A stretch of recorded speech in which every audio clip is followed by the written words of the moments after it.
You don't have to wait weeks. Little froggy. Nitrate and nitrite. Okay, so I'm going to be showing you the new way I make weed water. Great way to reuse your feed bags. Of course, it's very sturdy plastic, so it works pretty ideally. Now, I imagine if you have like burlap sacks, those would work great, and you wouldn't have to issue. You want to get nice, lush, green growth, because that's where all the nutrients, or should be a good indicator of concentrated nutrients in the weeds. This is lush and green here is because it gets a nice dose of pond water from my catfish pond on a regular basis. So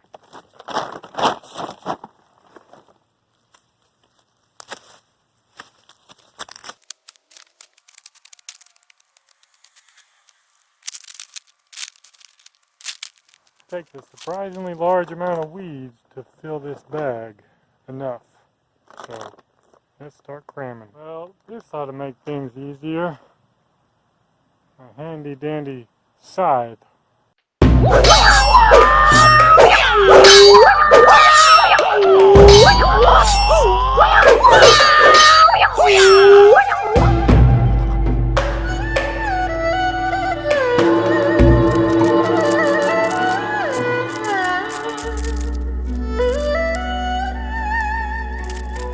Okay, I got my weeds crammed in there, and oh, that was funny.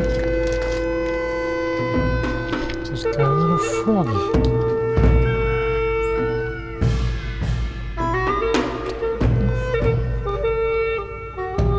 A little frog was in my weeds. It was in the bag. I don't know if I can catch it.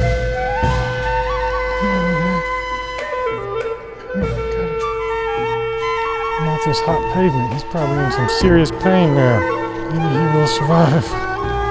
Put him in a nice damp soil right here. Go in there.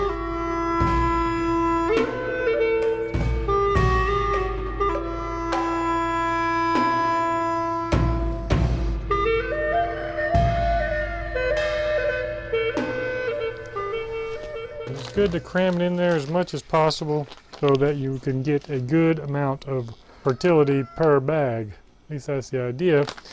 And then all you got to do is shove it in the deep freezer.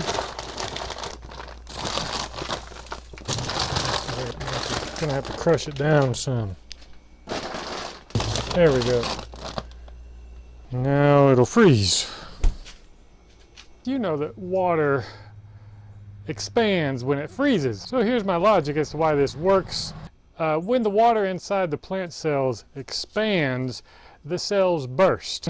All of those nutrients remain in the ice from the burst cells that is all frozen. And then, of course, when you thaw it out in the water, all of those nutrients from those burst plant cells just get immediately dissolved into the water. And so you don't have to wait weeks and weeks. And that's the number one benefit to this method, is you don't have to wait weeks for it to work. Let's see what we have in my bag.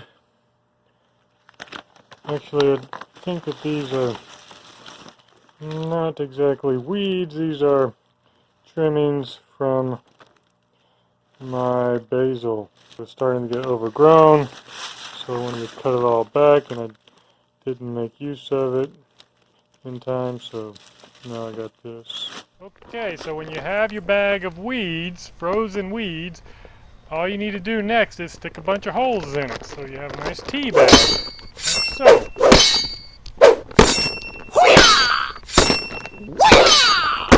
Figure the more the better. You have the holes all in the bag, then all you need to do is dunk it in the water.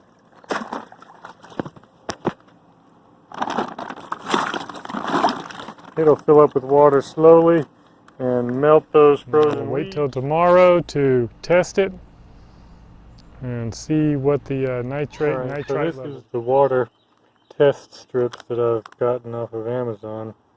So far it seems very useful, particularly if you're messing with swimming pools, or things that are relative to soil health, which would be total hardness, and of course you can check for some nutrients, iron, copper, some contaminants like lead, and then there's the key one that we're going to be looking for today is nitrate and nitrite. Nitrite being normally considered unhealthy for animal life and plants, I guess, but it can be quickly converted to nitrate through microbes in the soil and water.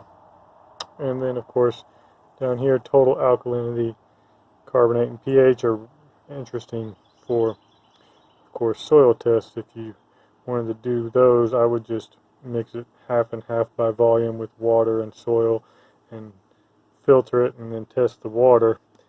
And so let's take a look at the strips. They come in 10 little bags like this that are airtight, Ziploc, waterproof little baggies. And in each of the 10 bags there's 10 little strips. And it just so happens that I'm down to my very last one. That is how much I've used these things in the past. And so they're very simple. So this is what the stuff looks like after one day, showing y'all. And now you can see there's already a biotic film stuff from microbes making a living on the nutrients in here. And then there's a whole bunch of I guess mosquito larvae already bouncing around in there. Here we go with the test strip right here. And ready? 1, 2, should be good. And now let's bring it over to the bottom. Alright, here's color comparisons. The nitrate and nitrite are perfectly clear, meaning there is no detectable nitrate and nitrite in this basil trimmings weed water. Look down here, the pH is probably 6.4 or so. Got some carbonate, meaning calcium carbonates, sodium carbonates, magnesium carbonates in there. Alkalinity is, I think, sodium and potassium kind of reflection. It's low on alkalinity. And water hardness is calcium and magnesium, so you see the water hardness went way up, 250 to 425 from that. That's pretty good on calcium and magnesium. Day 2, and no smell so far. I almost forgot to add, the key to not having this turn stinky, like the weed water that I showed in my previous video, is very simple. If nothing else, simply because you don't have to wait a long time before you use it. When you do the long fermentation process, that's how the plant cells burst over time as everything rots. I think the term is lice, but anyways, the cells open up and they release all their nutrients into the water.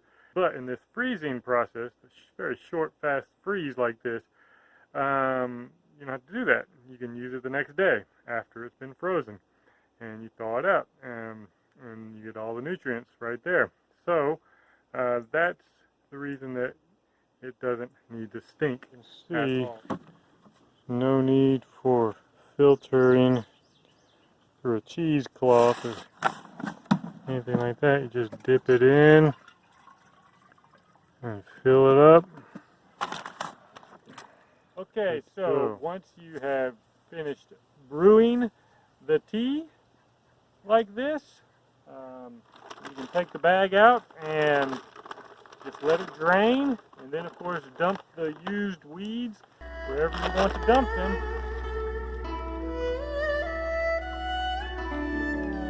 I like to put this screen on top of the trash can. Put that on there. Just let it drain.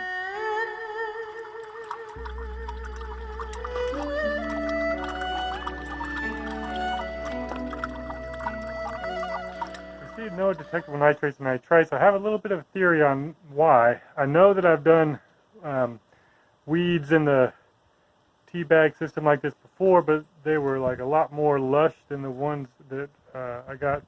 On the other hand, doesn't mean that there's no nitrogen, but it's not available nitrogen.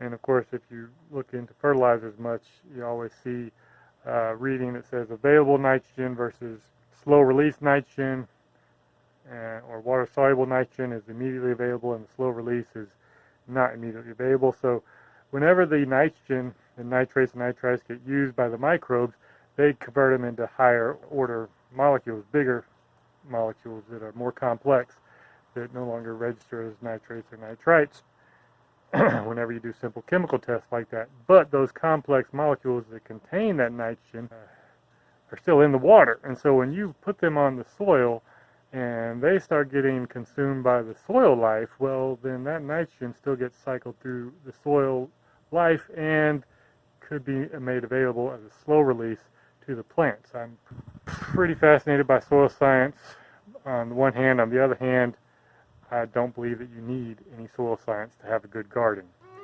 So that wraps up this video. Appreciate you watching, and be sure to click and subscribe. Thanks.